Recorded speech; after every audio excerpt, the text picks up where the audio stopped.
Manse Natutemak, TR Wheatley Nisigasun, Opaskoyak Uche. Welcome to APTN National News. First Nations leadership from across Canada have begun arriving in Winnipeg for the previously delayed Assembly of First Nations Annual General Assembly. Some of those leaders spoke early Tuesday about their expectations of the meeting, and one of the main topics of conversation, Bill C-5's fast tracking of national interest projects. But as Sav Jonza reports, that isn't the only pressing issue on the agenda this week. Chiefs across the country will formally discuss the Building Canada Act, or Bill C-5, this week at the Assembly of First Nations Annual General Assembly, more than 2 months after the act to fast-track projects of national interest received royal assent. The way the act was introduced has caused concern for many chiefs. This assembly is an opportunity for chiefs to deliberate and to provide direction to each other and, of course, to the Assembly of First Nations. Chiefs from 634 First Nations are meeting in Winnipeg for the assembly, the first time it's been held in the city in more than a decade. National Chief Cindy Woodhouse-Nepenak says the toxic drug crisis, policing, and the rollout of the $23 billion First Nations Child and Family Services and Jordan's Principle settlement will be on the agenda, as well as creating a game plan to close the $350 billion infrastructure gap affecting First Nations. She says there will be a diverse opinion on how Bill C-5 may help, as some chiefs are for and against it. And there's also, many chiefs had say we don't know yet. Like we're busy on the ground, fighting the drug crisis in many communities and trying to get health access for their people when hospitals are hundreds of miles away. Manitoba-based Anishinaabe Okinawan Grand Chief Alex McDougall says work needs to be done to find common goals around Bill C-5. He says the federal government wants to extract resources from First Nations while continuing to cut their already underfunded education budgets. The way I see it is C-5 all is a perfect example of colonialism, capitalism, imperialism, all wrapped up into one. Infrastructure gaps in First Nations became even more apparent thanks to countless wildfires across Canada this summer. First Nations were widely impacted in several provinces, with many citing neglect from provincial and federal governments. The let it burn policy does not work for our people. We have lives, we have our lands, we have our fishing lands, our waters to protect, and we can't wait for last-minute help from the provincial and federal government. So, the AFN Annual General Assembly will take place September 3rd to 5th. Sav Jonza, APTN National News, Winnipeg. Thanks, Sav. A group of citizens have received cease-and-desist letters from Métis Nation, Saskatchewan. This follows a provincial Métis Council motion to issue letters against what they call ongoing acts of defamation and slander. APTN's Rachel May spoke with both some of the individuals who received the letters and the MNS. I say that processes and structures are put in place for a reason. If you are willing and ready to come and provide a healthy conversation that is positive and not so toxic, then yeah, everybody is welcome. Co-chair of the MNS Ethics Committee, Brennan Morasti, says online debates have shifted from discussion to toxic attacks on employees. On August 25th, the nation released a statement saying the Provincial Métis Council passed a motion to issue cease-and-desist letters to those making false, harmful, and derogatory posts targeting MNS staff. Morasti says he believes it was the right decision. And as a government, I stand by our decision and the support of our staff to protect and be safe and feel safe, because they continue to work around the clock. Online, many posts question why MNS is spending money on legal notices against its own citizens instead of investing in them. Morasti says this does not take away from the services and support the nation provides. We have budgets set aside for delivery of programs and services, and nothing has been halted or affected by this process. We continue to deliver the real results for our citizens across the board, and we will continue to do that while we deal with the legal matters at hand. Jennifer Leywitz, a Korean Métis social media creator and APTN political pundit, received a cease and desist letter. She says the letters create barriers for citizens who want to be meaningfully involved in their government and ask tough questions of leaders. And to create more barriers through the legal process is hard. You know, a lot of Indigenous people do not have the extra funds or money or even desire to want to fight more systems and to hire legal when we're raising kids and we're trying to be entrepreneurs and we're trying to just survive. Métis lawyer Tyler Gervais also received a letter and says he has been banned from attending MNS government meetings. He says this is unfair to youth who want to become involved with the nation. That to tell us to sit at home and to not be able to experience the ideals of our government, but to watch live stream, and to tell my children that they can't participate and they can't come with me. Megan Nolan also received a letter. Nolan believes they are an attempt to silence concerned citizens. When asked what they would like to see happen, Nolan says it is time for a forensic audit and for leadership to take accountability. In my opinion, you need to have integrity. You need to have accountability. You need to be able to be transparent. You need to be able to get called names and that's okay and take it. You're a politician. And you need to be able to have relations with your people. Kathy Pruden-Nansel, a former MNS elected official, also received a cease and desist letter. She says the unrest amongst citizens isn't about one or two people being upset, but about leaders not listening to what is being said. They've ignored so many things and they are not being transparent, and the citizens are the ones driving this. Not me as an individual, not Tyler, not Jen, not Megan as individuals. This is citizen-driven. APTN reached out to MNS with the comments made by those who received cease and desist letters. They declined further comment. MNS is having their next Métis Legislative Assembly on September 6th and 7th at Prairieland Park in Saskatoon. Rachel May, APTN National News, Saskatoon. Tapwagiche Rachel. The Winnipeg Police Service announced today the appointment of its first external Indigenous Relations officer. Sheila North, a former Grand Chief, journalist, and one-time candidate for National Chief, is stepping into the role. Winnipeg's police chief is calling the new position a step forward on the path towards reconciliation. Julia Ross has more. To help guide us further down the path of reconciliation, I am pleased to announce that Sheila North has been retained as an external Indigenous Relations advisor. Sheila North is a Cree leader, activist, politician, journalist, author, and the first woman to serve as the Grand Chief of Manitoba Keewatin Okanagan from 2015 to 2018. Now, she is the first external Indigenous Relations advisor for the Winnipeg Police Service. So I know that there is a lot of work to do to repair some of these relationships that have gone astray for many, many generations. But we also know that policing and the role of policing is very important. North says she will represent the community and bring ideas and calls to action to the table so Indigenous voices will be heard. She also hopes to ensure the WPS shows respect and dignity to Indigenous peoples and build on the work they have done so far. We have a Cree word for police, and that's Simaginas.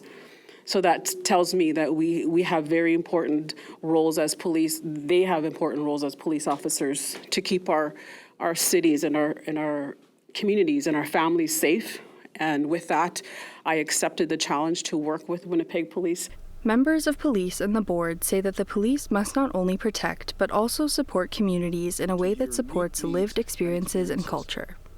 We are confident that with the guidance of Ms. North, the Winnipeg Police Service will continue to make strides in achieving a strong, respectful, and inclusive approach to policing in Winnipeg. Meaningful reconciliation is ongoing, and it requires action, dialogue, and partnerships, such as we're witnessing today. We are committed to strengthening relationships with Indigenous communities and leaders. It is my hope and intention that with the guidance of an external Indigenous advisor, we will ensure we get there so that all Indigenous people are heard, feel valued, and most importantly, are safe. North says she looks forward to working with the challenges that the police service brings and that she is here to let people know she is willing to work together with community, police, the province, and city to make lives safer. In days of old, sailors used to use the North Star as their guidance. We have our own North Star. Julia Ross, APTN National News, Winnipeg. Time now for a quick break. The latest on the wildfire season in the Northwest Territories just on the other side of the break. Chesqua.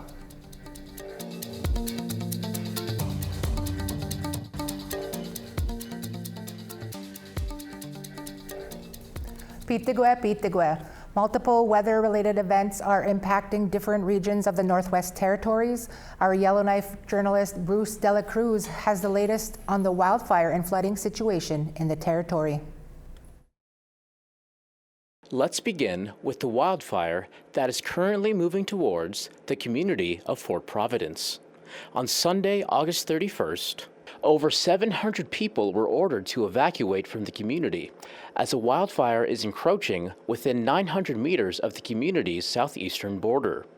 The lightning-caused fire has been burning since July 7th, grew significantly from high winds on the night of August 30th, and is now over 100,000 hectares in size. Crews are on site. Next, we move to the community of Wati, which has been under an evacuation order since August 28th. The 10,000-hectare fire was started on August 7th by lightning strikes, and wildfire crews today were successful in performing an ignition operation south of Lac La Martre. This has created a natural barrier in an attempt to stop the fire from spreading and to burn any vegetation in the fire's path towards Wati, with mop-up operations continuing. Finally, the community of Tuktoyaktuk experienced high winds which caused flooding, damaging roads, and at least 2 houses. According to Environment Canada, winds with speeds as high as 74 kilometers per hour battered the community over the weekend. Videos posted by community members online show the damage that was dealt, with the Northwest Territories government saying they are still assessing the extent of the damage. With the wind dying down by Sunday afternoon, the community posted on Facebook that road construction and repairs would take place during the week, as well as community cleanups. APTN News will continue to monitor for updates on these situations. Bruce De La Cruz, APTN National News, Yellowknife. Now for some sad news to report. Actor Greene has tragically passed away. Secwepemc actor and filmmaker Daryl Dennis worked with Greene on his last 2 films, The Great Salish Heist and Sweet Summer Powwow. He joins us now for more on the life and legacy of Greene. Thanks for taking some time for us today. You worked with Graham on 2 films that you directed in the past few years. What was that experience like? It was just incredible. I grew up, I'm kind of dating myself here, but I grew up, I started off as an actor when Graham was nominated for an Academy Award for Dances with Wolves. So, I grew up, him being an icon. He was the one that I really wanted to become as an actor. He was the one that, really put, Indigenous actors into the mainstream. He was the very first one I ever saw who, played just a regular person on in the movies and in TV. He wasn't playing just people from the 1800s or victims and stuff. He was a sort of actor who would play just a cop or just a lawyer or something like that. So it was very exciting for me to finally have a chance to be a director for somebody that was so iconic for me. So it was very exciting. And then to actually get along with him so well and be joking around with him, and then to actually develop a friendship with him was just incredibly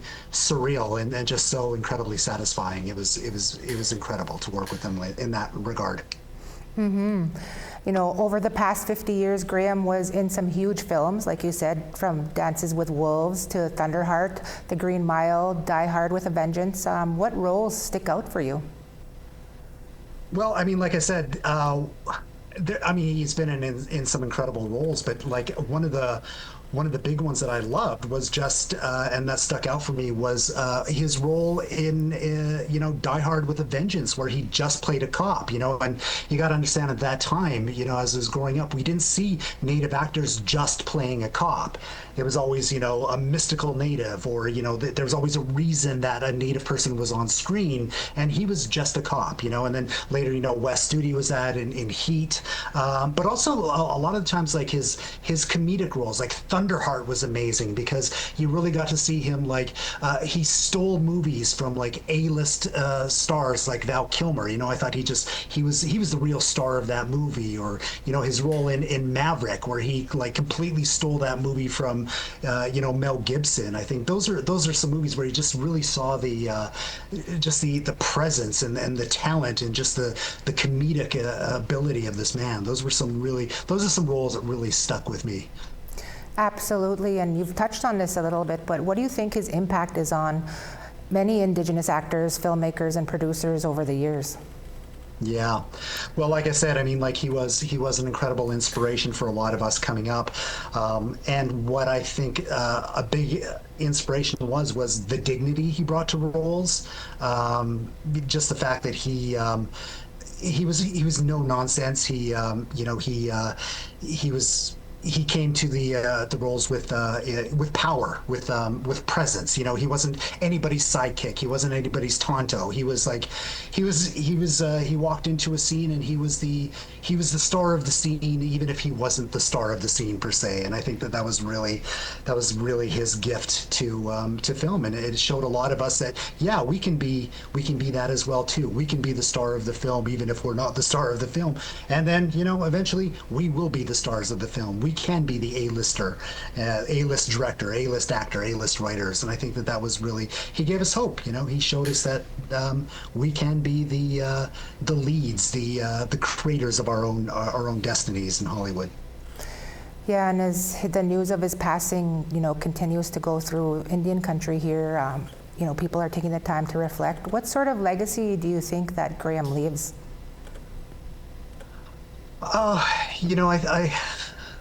I think I think his legacy will be felt for an incredibly long time. I think obviously, we're already starting to see it on social media where people are starting to realize that, he was the first of many different things. He was the first Indigenous person to be nominated for an Academy Award in that regard.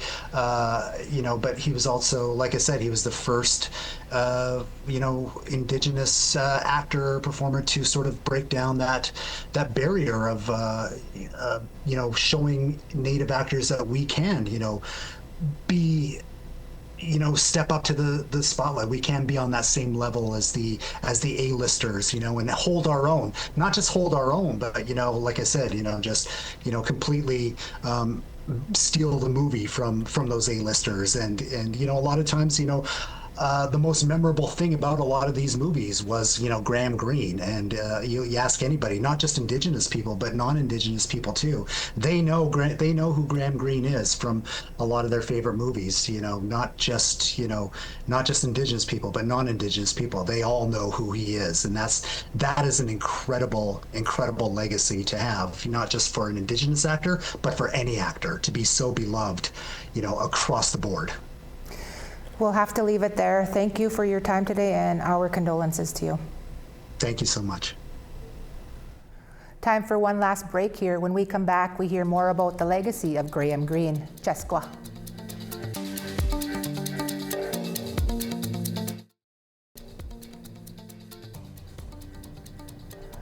The late Graham Greene's legendary career is well known, and as APTN's Tina House reports, he had a huge impact on other actors and artists in music, film, and television. Can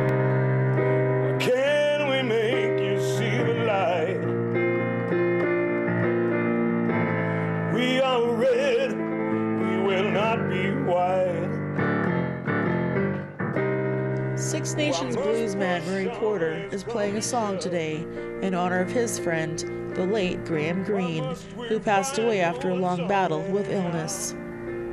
For Porter, he says Graham, who is also from Six Nations, was a trailblazer, and he was honored to know him for over 4 decades. It's been a great time to know Graham because he was such a prankster. Always joking and having fun, and he changed the face of Native television and movies. He was a trailblazer. That's what I would say. In one sentence, a trailblazer. That's what he was. He started the whole thing for all of us. Graham Greene was Oneida from Washweekend on the Six Nations Reserve in Ontario and was born on June the 22nd, 1952. After working several odd jobs, including as an ironworker, welder, and carpenter, and audio engineering, he then found his true calling, acting. He's a founding member of Native Earth Performing Arts, but it was his character as Kicking Bird in Dances with Wolves in 1990 that really made him famous, for which he was nominated for an Academy Award for Best Supporting Actor. And some of his television credits include North of 60 and Dudley the Dragon, which awarded Greene 2 Gemini Awards. Greene was also the recipient of several Best Actor awards for his roles on Skins. Fellow actor Dakota House worked with Graham over the years. He has been one of the founding greats who really kicked the doors open for our people in the film industry, and to have someone who's been nominated for an Academy Award and just the vast amount of work that he has done as some of the biggest stars out there. It's just been phenomenal to have known him. Throughout his iconic career, Greene was given a star on Canada's Walk of Fame. He was also honored with the Canadian Screen Award, Grammy Award, Dora Maver Award, and the Governor General's Performing Arts Award, along with the Order of Canada in 2016.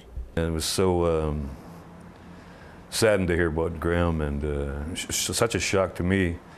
We had just chatted a couple of days ago on Facebook, and he never said anything about him being sick all this time. He kept it to himself. And then next thing you know, he's gone. He leaves behind his wife Hillary and 2 children, Lucy and Francis. Graham Greene was just 73 years old. Tina House, APTN National News, Vancouver.